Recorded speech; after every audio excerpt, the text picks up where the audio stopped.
আমরা প্রত্যেকেই বাহিরে চলাফেরা করতে, ঘোরাফেরা, খাওয়া দাওয়া এগুলো সবাই করতে পছন্দ করি। কিন্তু সেটা 2-3 ঘন্টার উপরে যদি যায় তাহলে কিন্তু সেটা বিরক্তকর মনে হয়। সেই দিন শেষে যে জায়গাটাতে আমরা ফিরে আসি সেটা কিন্তু একটা সংসার, আমাদের নিজস্ব একটা সেই জায়গাটা কিন্তু একটা ভালোবাসার জায়গা, ভালো লাগার জায়গা। হ্যালো এভরিওয়ান, আসসালামু আলাইকুম, welcome back to my another new blog. সবার কী অবস্থা, কেমন আছেন? আই হোপ সবাই ভালো আছেন, সুস্থ আছেন। একজন মায়ের যে একটা সংসারে কতগুলো দায়িত্ব থাকে তা মনে হয় একজন মা ছাড়া কেউ জানে না। বড় ছেলেকে মোটামুটি একটু বড় করে নিয়েছি। এখন তাকে যদি বলি যে বাবা পড়তে বসো, বাবা এটা করো ওটা করো, সে কিন্তু সেটা শোনার চেষ্টা করে। হয়তোবা প্রথমে বলে যে পারবো না, করবো না বা ইচ্ছা করে না, পরবর্তী একটা সময় কিন্তু সে নিজেই করে। কিন্তু এই যে ছোটজন, একে কিন্তু এখন যদি বলি বাবা ডানে যাও, সে বামে যাবে, বামে বললে ডানে যাবে। যেহেতু ওকে মাদ্রাসায় পড়াবো, তো এই জন্য ছোটোবেলা থেকেই ওকে আরবি শিক্ষাটা দিয়েই শুরু করেছি। অনেক সময় কিন্তু দেখবেন যারা মাদ্রাসায় পড়ে বা স্কুলে পড়ে, ছোট থেকে সেই শিক্ষাটা যদি ওকে দেয়া না হয় তাহলে কিন্তু ও যখন বড় হয় তখন কিন্তু ওকে সেটা ধরে পার করানো অনেক কঠিন। আপনার সন্তানকে আপনি যদি মাদ্রাসার শিক্ষা দিতে চান তাহলে কিন্তু আমার কাছে যেটা মনে হয়, প্রথমত আমাদের মা বাবাদের উচিত আমাদের পরিবেশটা ঠিক করা। পরিবেশ অনুযায়ী কিন্তু প্রত্যেকটা বাচ্চারা বড় হয়। আমার পরিবেশটাই যদি ঠিক না থাকে তাহলে কিন্তু আমার যে ইচ্ছা বা স্বপ্ন আমার সন্তানকে নিয়ে বা আপনার সন্তানকে নিয়ে আপনার যে ইচ্ছে স্বপ্ন, ওগুলো কখনোই আপনি পূরণ করতে পারবেন না। সকালবেলা ছেলেকে অনেক সময় পড়িয়েছি, তার আগে অফ ক্যামেরাতে চা শেষ করেছি। এখন যেহেতু শীতের সিজন, সকালে চা ছাড়া মনে হয় একটা সেকেন্ডও থাকা যায় না। গরমের সময়টা চাটা অ্যাভয়েড করা যায় বা অভ্যাসে একটা পরিণত হয়ে যায় সকালে নাস্তার কারণে। তাছাড়া শীতের সময় কিন্তু 1 কাপ 2 কাপ চাতেও মনে হয় যে হয় না। তো সকালে চা অফ ক্যামেরাতে শেষ করে তারপর 2 ছেলেকে পড়িয়েছি। ছোট ছেলেকেও কতক্ষণ আরবি পড়িয়েছি। ও যেহেতু মোটামুটি এখন বড় হচ্ছে, 3 বছর পার করছে, তো ওকে এখন থেকে যদি একটু শিক্ষা না দিই তাহলে দেখা যাবে ওর অভ্যাসটা বদঅভ্যাস হয়ে যাবে, টিভি আর মোবাইলের প্রতি বেশি আসক্ত হবে। তো ওখানে ওদেরকে পড়াতে বসিয়ে তারপর এসেছি এখন একটু খিচুড়ি রান্না করব। এই শীতের সময় কিন্তু সকালবেলা খিচুড়ি গরম গরম আর ডিম ভাজা সবারই পছন্দ। আর আমার ছোট ছেলেটাও খিচুড়ি পছন্দ করে, এজন্যই আর কি আজকে খিচুড়ি রান্না করছি। আপনি যদি একটা জায়গায় 4-5টা হাঁড়ি পাতিল রাখেন সেটাতেও কিন্তু ঠোকাঠুকি লাগে। তো একটা ছাদের নিচে 2-4টা মানুষ থাকলে দেখবেন কোনো না কোনোভাবে ঠোকাঠুকি একটু লাগবে, মনোমালিন্যতা হবে। এমন কোনো হাজব্যান্ড ওয়াইফ বলতে পারবে না যে আমাদের মধ্যে কোনো মনোমালিন্যতা, কোনো অভিমান এগুলো কখনো হয়নি বা হবে না।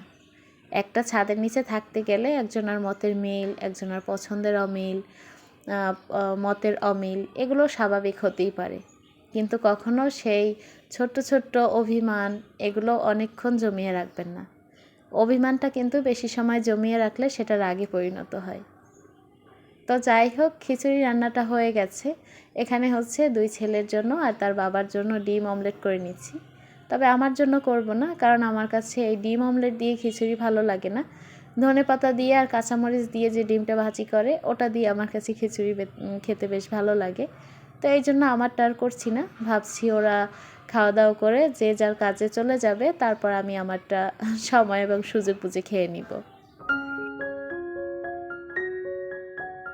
আমি প্রতিদিন যে ভিডিওগুলো আপনাদের সাথে শেয়ার করি আমার দৈনন্দিন কাজকর্মগুলো, আপনারা সত্যি কথা বলেন তো আমার এই ভিডিওগুলোর মধ্যে কোথাও কি আপনারা মামহিরা আপু কিংবা মামনুর এদের কোনো ভিডিওর সাথে আমার ভিডিওর মিল আছে? আমি তো কোথাও দেখতে পাচ্ছি না।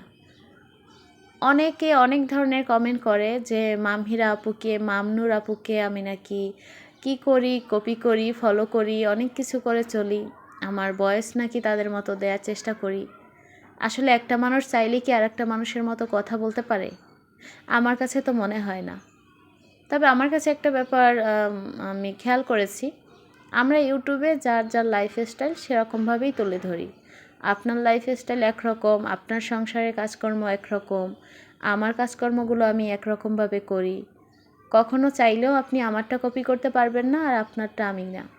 তবে আমরা কপি করতে পারি, মানুষের ভিডিও দেখে ভালো কিছু শিখতে পারি। হয়তোবা তার ভিডিও দেখে আমরা অনেকেই কিছু শিখি। আমি যখন ইউটিউবে প্রথম আসছিলাম, আমি কিন্তু মামহিরা আপুর নামও জানতাম না। তবে আপনাদের কাছ থেকে শুনতে শুনতে আর মামহিরা আপুর ভিডিও কিন্তু এমন কারো ফোন নেই যারা লাইফস্টাইল ব্লগ দেখে তাদের মোবাইল ফোনের স্ক্রিনে শো করে না। এমনিতেই দেখবেন, আপনি যখন কোনো ধরনের ভিডিও বেশি দেখবেন, সেই ক্যাটাগরির ভিডিও কিন্তু আপনার ফোনে ইউটিউব বেশি করে পাঠাবে।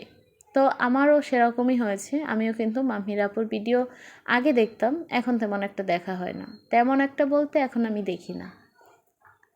আর আমরা যারা সাবস্ক্রাইব করেছি, যাকে আমি, তাদের ভিডিও দেখতে দেখতেই দেখা যায় দিন শেষে কোনো সময়ই পাই না। এখানে এক্সট্রা কত মানুষের ভিডিও আর দেখার সময় কোথায় পাবো? তো আপনারা সবাই একটু বলবেন যে মামহিরা আপুর ভিডিও এবং তার কথাবার্তা এগুলোর কোনো কিছু আমার ভিডিওর মধ্যে আছে কি না। মামহিরা আপুর যে ভিডিওগুলো আমি ওগুলো দেখেছি, ওগুলো অনেক নিখুঁত ভিডিও। আর আপুর কথাবার্তার কথা নাই বা বললাম, তার কথা এবং তার কথা বলার ধরন এবং তার ভিডিও শ্যুট, এগুলো আমার মনে হয় সেকেন্ড কেউ কপি করতে পারবে না, তার মতো কখনোই সম্ভব না। আর সেই জন্য হয়তোবা তিনি সবার থেকে আলাদা। তো আমি একটা কথা বুঝতে পারছি না, যদি কোনো কিছু কেউ ভিডিও করতে চান, ভালো বা করতে চান, আপনি চেষ্টা করবেন সবসময় আপনার চ্যানেলে ভালো কিছুই হবে। সেটা আপনি করলেই যদি সেটাকে কপি করা হয়, ফলো করা হয়, এটা কোন ধরনের কথা ভাই? কোনো কাজ করতে গেলেই কি কাউকে ফলো করতে হবে? হ্যাঁ, আমরা ভালোটা শিখতেই পারি। সেজন্য মামহিরা আপুর ভিডিওর মতো আমার ভিডিও, আমি মনে করি না যে মামহিরা আপুর ভিডিওর আশেপাশে আমার ভিডিও যায়। আমি কোথায় কোন চিনেপুটি আর কোথায় মামহিরা আপু। আর একটা কথা, যে ইউটিউবে কাজ করছি, আপনি করছেন, আমি করছি, আরও 5জন 10জন করছে, যে যার মতন এখানে কিন্তু নিজেকে তুলে ধরছেন। তার মানে কি আমরা যে যা করব সেটাই মামহিরা আপু হতে হবে? কেন মামহিরা আপুকে ছাড়া কি আমরা ইউটিউবে কেউ কাজ করতে পারবো না? তার ক্রেডিট নিয়েই কি কাজ করতে হবে? মামহিরা আপু সেও কিন্তু একজন সাধারণ মানুষ, আমাদের মতোই, আপনার মতো আমার মতো। হয়তোবা তার কথাবার্তা, তার ভিডিও, এগুলো দর্শকের কাছে অনেক বেশি ভালো লাগে, যার কারণে তার ভিডিও অনেক মানুষ দেখে। আপনার আমার ভিডিও হয়তোবা কয়েকজন হাতে গোনা মানুষে দেখে। তারপরেও যদি বলেন যে মামহিরা আপুকে ফলো করছি, কপি করছি, আসলে কি বলবো বুঝতে পারছি না। আমি যে আমার এই ঘর সংসারের কাজকর্মগুলো করি, এগুলো আমি ভালোবেসেই করি। আমার এই সংসারটা ভালোবাসার জায়গা, ভালো লাগার জায়গা। এই জায়গাটা ছেড়ে যে এমন না যে আমি আজকে আছি, কালকে এই জায়গাটায় থাকবো না, এখান থেকে চলে যাব, এমনটা না। একটা মেয়ের জীবনে বিয়ে একবারই হয়। তো সে যদি তার সংসারটাকে সুন্দর করে গুছিয়ে করতে পারে, তাহলে আমার কাছে মনে হয় তার সংসারে সুখের অভাব থাকে না। আমি আমার সংসারের কাজকর্ম ঠিক ভালোবেসে যত্ন করেই করি। এখন এগুলো যদি আপনাদের কাছে মনে হয় যে কাউকে ফলো করি, কপি করি, তাহলে আর কিছু বলার থাকে না। এই যে কাজগুলো করছি, এগুলোর সাথে কি মামহিরা আপুর ভিডিওর সাথে কোনো কিছু যায়? আমার মাথায় তো গড়ে না। আসলে যে কথাগুলো এগুলো যারা বলে, তারা কেন যে বলে তাও বুঝতে পারি না। আরে ভাই, আপনিও ভিডিও করেন না, লাইফস্টাইল ব্লগ চ্যানেল ওপেন করেন, চ্যানেল খুলে কাজ করেন, কে নিষেধ করছে? আপনার যদি আমার ভিডিও দেখতে ভালো লাগে তাহলে দেখবেন, ভালো না লাগলে দেখবেন না। আপনাকে কেউ জোর করছে না যে আপনি আমার ভিডিও দেখেন। তবে কিছু কিছু মানুষ আছে যারা কমেন্ট করে, তাদের প্রত্যেকটা কমেন্টের মধ্যে মানে হিংসা জিনিসটা কিন্তু তুলে ধরে। আর হিংসা সেই মানুষরাই করে যারা কোনো কিছু করতেই পারে না। আপনি ভালো কিছু করছেন, তখন আপনাকে কিভাবে টেনে হিঁচড়ে পিছনে নিয়ে যাওয়া যায়, এই সমাজে সেই সব মানুষের অভাব নেই। তাদের রুচিবোধটাই এরকম, তারা কখনো কারো ভালো দেখতে পারে না। আমি আমার সংসারের কাজকর্ম করছি, সেগুলো আপনাদের সাথে শেয়ার করছি। আপনিও এরকম লাইফস্টাইল চ্যানেল ওপেন করুন, আপনিও আপনার সব কাজকর্ম শেয়ার করুন। কেন আর একজনের জীবনে প্যারা দিচ্ছেন? ভিডিও করছি, সেটা কার সাথে কপি হচ্ছে, কার সাথে হচ্ছে না। মামহিরা আপু যেমন সংসারে রান্নাবান্না, ঘরের কাজকর্ম এগুলো শেয়ার করে, আমরাও তেমনই। হয়তোবা কোনো অংশ মিলে যেতেই পারে, তার মানে যে তাকে কপি করছি, আমার কাছে তো সেটা মনে হয় না। আপনাদের কারো কাছে যদি মনে হয় অবশ্যই কমেন্ট করে জানাবেন। আমি যখন ইউটিউবে কাজ করতাম না, তখনও কিন্তু আমি আমার এই সংসারের কাজকর্মগুলো এভাবেই গুছিয়ে করতাম। যে ইউটিউবে এসে আমি এখন গুছিয়ে কাজ করছি আপনাদের সামনে সেটা দেখানোর চেষ্টা করছি, এমনটা কিন্তু না। আমি আগেও এমন ছিলাম, এখনও আছি। তবে বিয়ের আগে এমনটা ছিলাম না।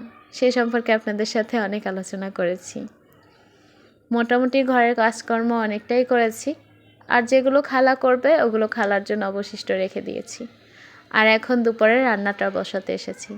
অনেকটা সময় অপেক্ষা করেছিলাম যদি গ্যাসটা আসে তাহলে চুলাতেই রান্না করব। কিন্তু অপেক্ষা করতে করতে দুপুর 1টা থেকে 1:30 বাজে। তো ভাবছি এখন আর অপেক্ষা করার মতন সময় হাতে নেই। এখন যদি অপেক্ষা করি তাহলে দুপুরে না খেয়ে ছেলে মেয়েদেরকে নিয়ে উপোস থাকতে হবে।